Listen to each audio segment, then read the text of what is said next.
Hi, I wanted to discuss today what psychological problems do ER and frontline workers face? Several outbreaks of viral diseases have posed significant public health threats since 2000.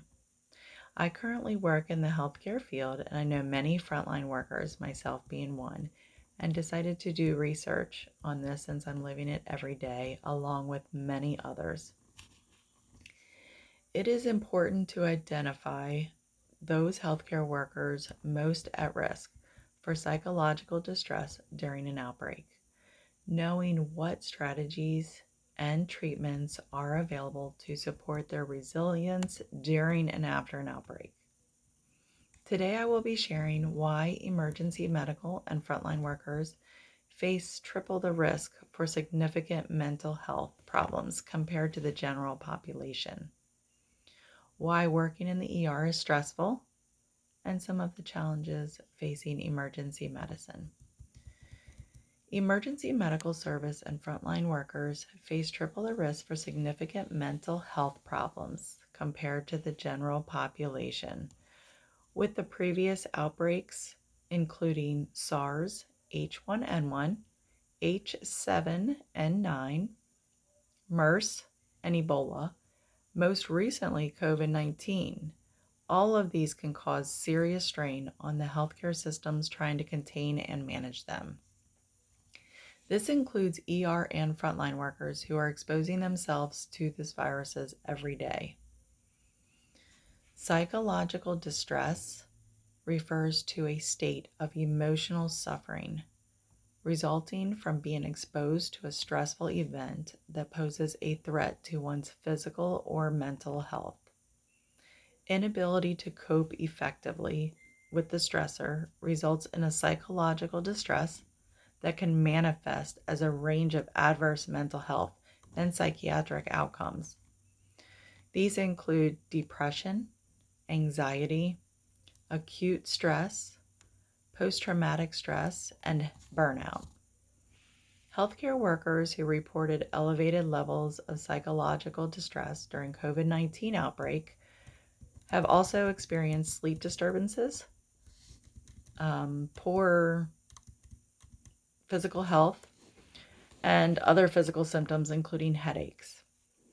Psychological problems can be reduced through recovery activities such as exercising, socializing with other people, and finding meaning in a day's challenge.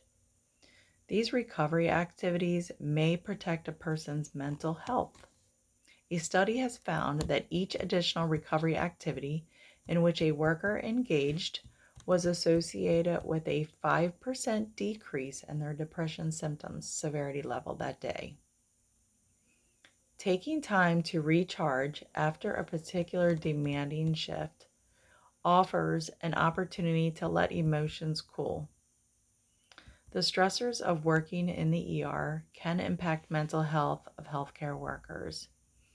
Many ER workers state it's due to high work volume and long hours. They are stressed out and stretched thin. Many are worried about exposing loved ones and are emotionally and physically exhausted. Those who are parents state they are lacking quality time or even unable to support their children. Some employees mentioned they have more stress because they don't receive enough support at work. Nurses were even less likely to have emotional support from anyone.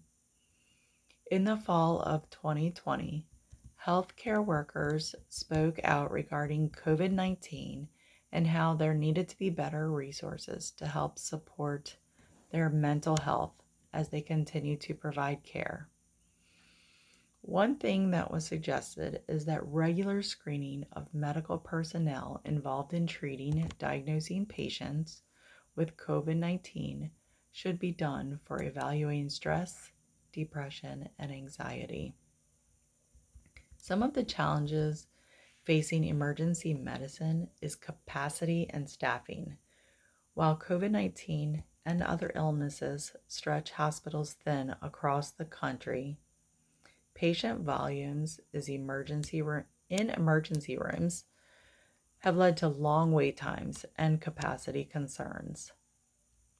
In a market where there is ongoing need for qualified physicians, physician assistants, nurse practitioners, and anybody in the healthcare, basically anybody that can assist, EMTs, medical assistants, recruitment and retention is very challenging.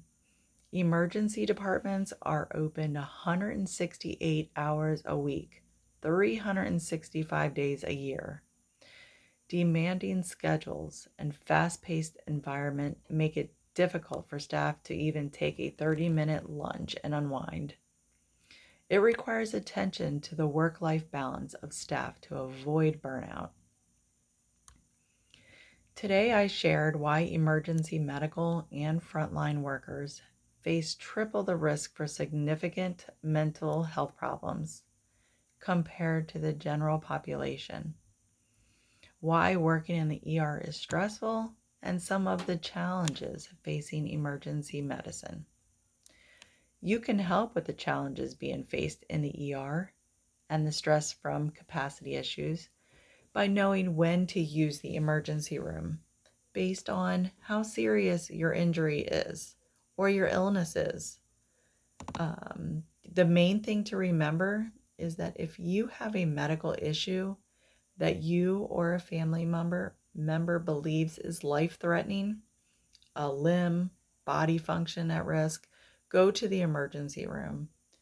If you don't think you are in immediate danger, then you can look at the other options. Urgent cares, there's urgent orthopedics that sees anything bone related.